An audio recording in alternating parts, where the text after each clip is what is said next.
बांगलादेशातील हिंदू मंदिरं, हिंदू नागरिकांवर होत असलेले अत्याचार, कोलकातामध्ये झालेली महिलेची हत्या, तसंच निष्पाप मुलींचा क्रूर पद्धतीनं हत्या आणि महंत रामनाथ गिरी यांच्या समर्थनार्थ कोल्हापुरातील सकल हिंदू समाजाकडून कोल्हापूर बंदची हाक देण्यात आली होती। या बंदला कोल्हापूरकरांचा उत्स्फूर्त प्रतिसाद मिळाला। शहरातील सर्व व्यवहार सकाळपासून बंद ठेवण्यात आले होते। त्यासोबतच कोणताही अनुचित प्रकार घडू नये यासाठी शहरात कडेकोट पोलीस बंदोबस्त ठेवण्यात आला होता। यामुळे शहरातल्या शाहूपुरी, राजारामपुरी, लक्ष्मीपुरी, महाद्वार रोड, दसरा चौक या प्रमुख वर्दळीच्या ठिकाणी शुकशुकाट पसरलेला पाहायला मिळाला। दरम्यान या बंदला शिवसेना शिंदे गटाबरोबरच इतर संघटनांनीही पाठिंबा दिलाय। यावेळी राज्य नियोजन मंडळाचे कार्यकारी अध्यक्ष राजेश क्षीरसागर यांनी माध्यमांशी संवाद साधला।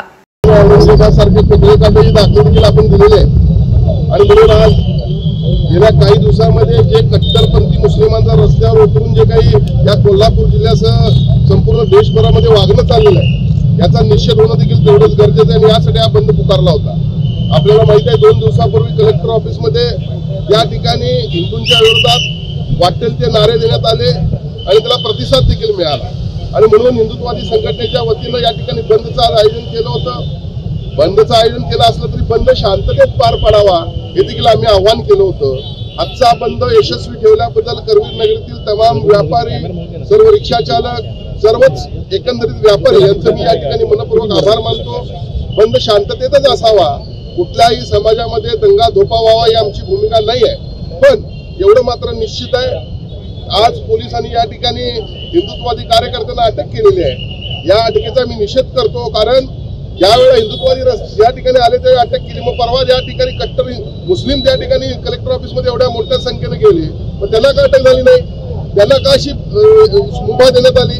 पुढच्या काळामध्ये पोलीस प्रशासनाने ही भूमिका सर्वांच्या बाबतीत घेतली पाहिजे आणि आज खऱ्या अर्थानं बंद 100% यशस्वी झालेला आहे। मी संपूर्ण करवीरवासियांचा या ठिकाणी मनपूर्वक आभार मानतो। आणि दुसरी एक गोष्ट, मी या ठिकाणी मला काल काही लोक भेटायला आली होती, मी त्यांना सांगितलेलं आहे की ज्या गोष्टीमुळं हिंदू मुस्लिमांच्या मध्ये तेढ निर्माण होते, अशा 2-3 गोष्टी आहेत। यामध्ये प्रथम जी गोष्ट आहे ती लव जिहाद होत असेल तर जसं तुम्ही तुमच्या मशिदी आणि दर्ग्यामधून मतदान कोणाला करावं हे सांगताना सर्व लोक ऐकतात, मग तसंच तुमच्या मशीद आणि दर्ग्यामधून मुस्लिम मुलींच्या बाबतीत तुम्ही का सांगत नाही? या गोष्टीमुळे तेढ निर्माण होतं, ती गोष्ट बंद करा असं तुमच्या समाजातील लोकांना तुम्ही सांगा। त्याचबरोबर दुसरी गोष्ट म्हणजे या ठिकाणी लँड जिहाद, अतिक्रमण तुम्ही करताच का?